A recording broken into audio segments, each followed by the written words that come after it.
Let us pray in the name of the Father, and of the Son, and of the Holy Spirit. Amen.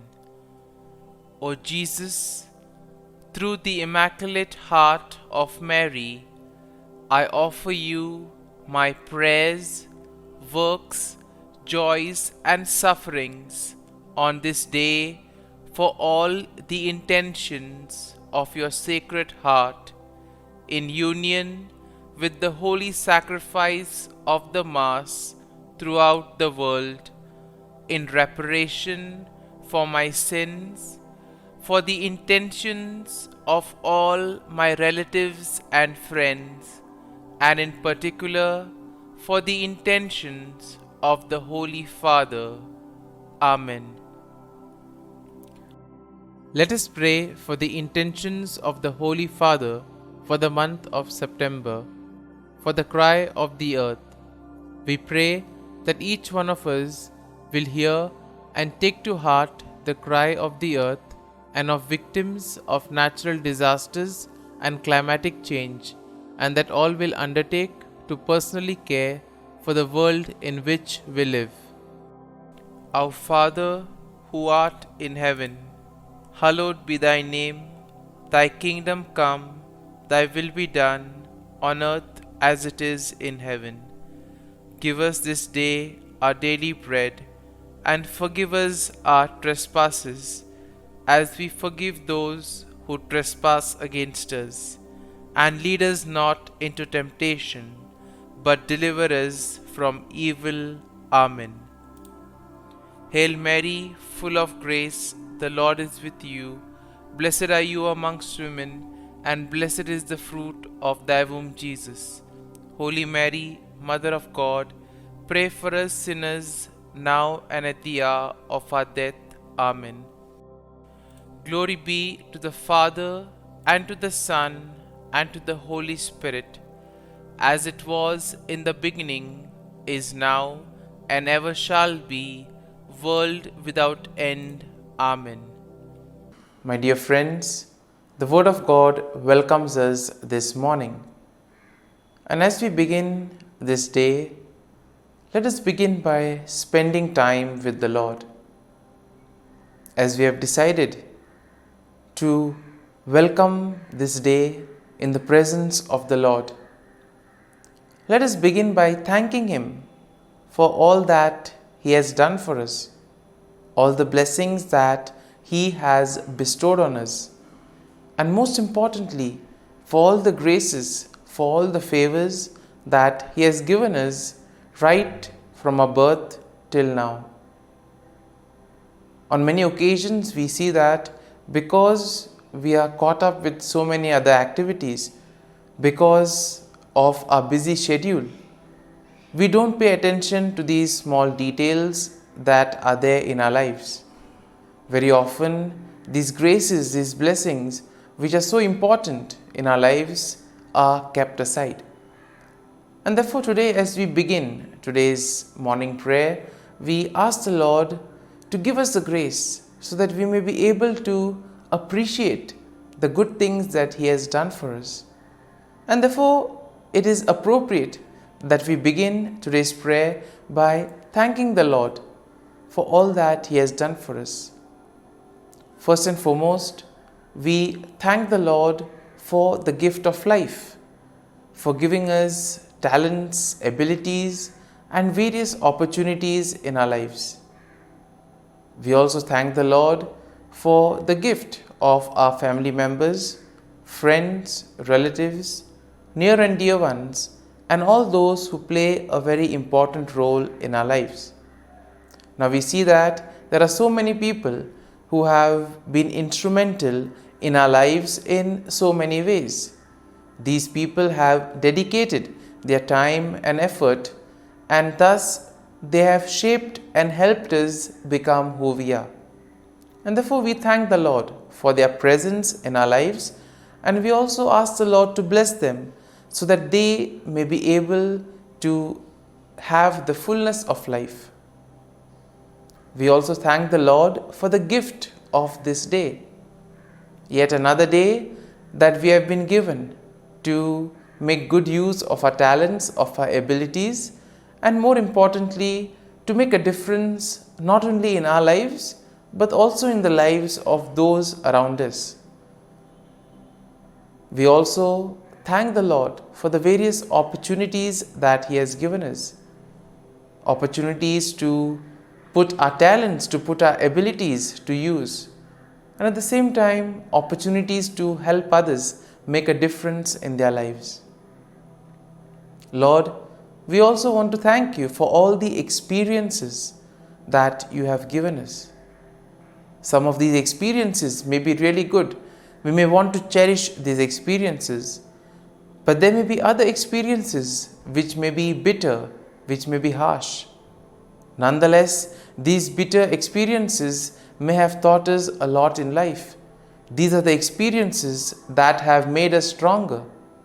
And therefore, Lord, we thank You for giving us these experiences, for making us better individuals, for making us stronger, and thus for preparing us to face the challenges in life. And therefore, my dear friends, as we participate in this morning prayer, let us ask the Lord for this grace that we may be able to radiate His presence to the world around us, that we may be able to become messengers of peace, joy, and love, spreading His message of goodness, spreading His message of peace and love to the world around us. And therefore, let us ask the Lord to accompany us in whatever we do today, so that every action, every word may radiate His love, peace, and joy. My dear friends, let us now reflect and meditate on Psalm 60.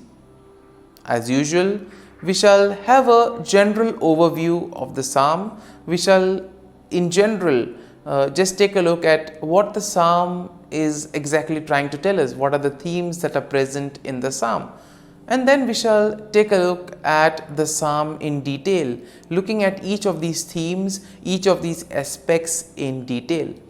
And when we have an overview, or when we look at the psalm at a glance, we see that Psalm 60 is a psalm of lament that is attributed to David, and it is believed to be written during a time of distress and defeat, possibly after a military setback. Now we see that setbacks are very common in life, and sometimes it becomes very difficult for us to deal with these setbacks. We have planned something, things don't go according to plan, and therefore we feel disappointed, we lose our faith, our trust and hope. We get disappointed and we are not interested in anything else later on then.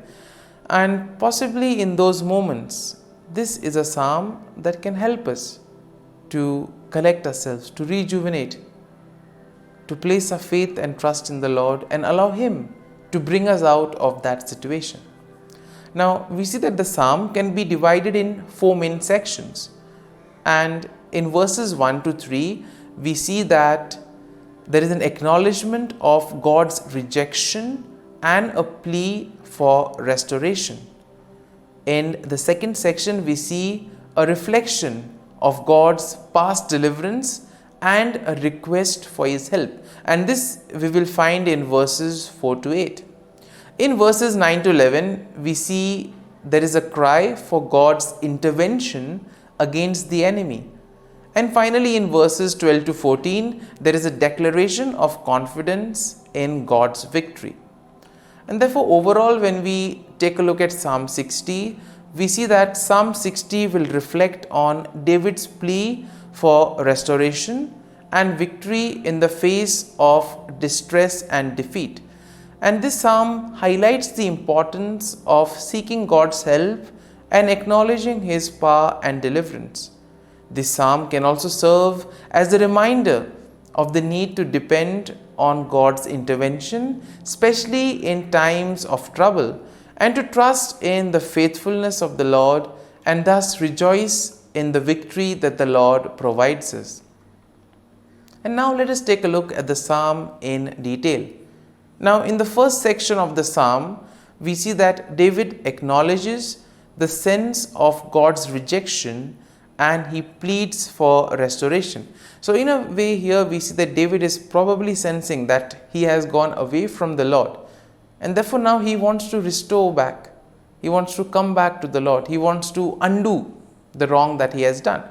And here he begins by expressing his feeling of being rejected and cast off by God. Once again, pretty strong at this point of time. And here we see that he does this by symbolizing it or comparing it to the breaching of the walls of the land. And therefore here we see that David now recognizes the severity of the situation, and therefore he implores God to intervene and restore his favor and protection. So he has gone away from the Lord, and now he wants the Lord to help him come back to him. And therefore we see that in this section it is all about knowing one's weakness. Therefore in our lives too, when we become aware of our weakness, of our shortcomings, that is the first step towards transformation. It is only once you are aware of what you have done wrong, or once you are aware of the areas where you are going away from the Lord, it is only then can you begin the remedy or the corrective measures. Moving on to the second section of the psalm, we see that David reflects on God's past deliverance and he seeks God's help once again. Now he recalls how God has given his people a banner, a symbol of victory, and therefore he asks the Lord to do the same. Now David acknowledges that it is only through God's power and help that victory can be achieved. And therefore what does he do? He expresses his dependence on God's assistance in the midst of defeat. So he already knows that he is deep in trouble, but still he has faith that the Lord can do something about it. And my dear friends, this is something that all of us need to have. We too need to have that confidence that the Lord will do something to help us, to guide us and bring us out from those stressful, difficult moments. Now in the third section, we see that David cries out for God's intervention against his enemy. And therefore he pleads for God to extend his help and to defeat the enemy who has brought devastation and affliction upon them. Now David also will acknowledge the significance of God's intervention, and thus he recognizes that his victory is completely dependent on God's action. And therefore this aspect of surrendering, this aspect of placing oneself in the hands of the Lord, allowing the Lord to guide and protect, this is very important and is explicitly seen in this psalm. And therefore in the final section, we see that David declares his confidence in God's victory. He proclaims that God's right hand, symbolizing his strength and power, will lead to triumph and will lead him to victory against his enemies. And therefore we see that David acknowledges that victory will ultimately depend on God. It is God who will do everything for him.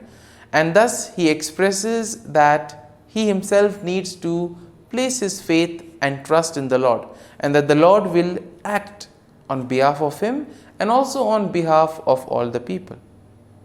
And therefore, my dear friends, as we reflect on this psalm, let us spend time in assimilating it. Let the psalm take root in us, so that when we are faced in these difficult moments, when we feel that we are deep down in trouble, this psalm can act as a great source of consolation. It can help us to regroup. It can help us to get back on our feet by placing our faith and trust in the Lord. And therefore, my dear friends, as we have reflected and meditated on this psalm, let us now close our eyes at this morning hour and let us thank the Lord. Let us praise the Lord. Let us glorify the Lord. Loving Father, you have given us this time in the morning. You have been gracious to us.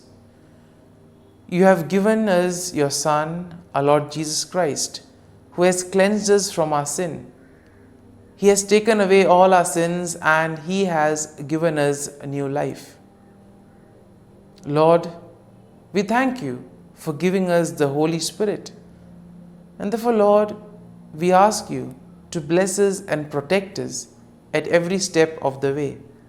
Be our guiding force. Be there to always show us the way. And for all this, Lord, we thank You, we praise You, and we glorify You. You have protected us and You have guarded us through the night. You have given us this time to spend with You. You have woken us up this morning and You have given us good health of mind and body. And for all this, Lord, for Your love, for Your mercy, for Your generosity, we thank You and we praise You, O Lord. You are a merciful God. You have blessed us in so many ways. As we reflect on our blessings, as we reflect on all the good things that have happened to us, as we reflect on our experiences, Lord, we want to thank You. We want to praise You for making us better individuals. And now, my dear friends, let us spend a few moments in silence and let us reflect on the psalm. Let us see what touched us. Could be a word, could be a phrase, or could be a sentence or a thought.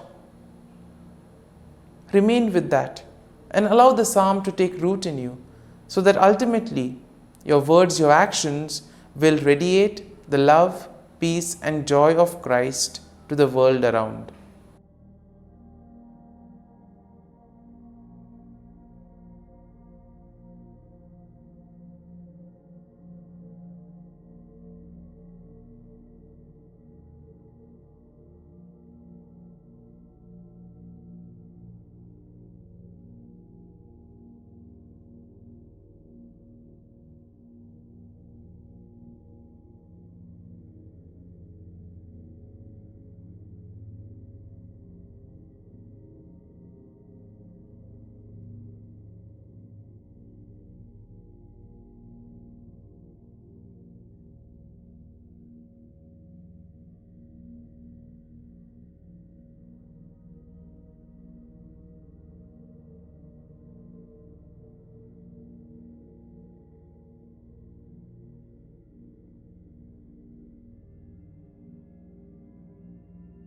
Prayer to Saint Michael the Archangel for protection.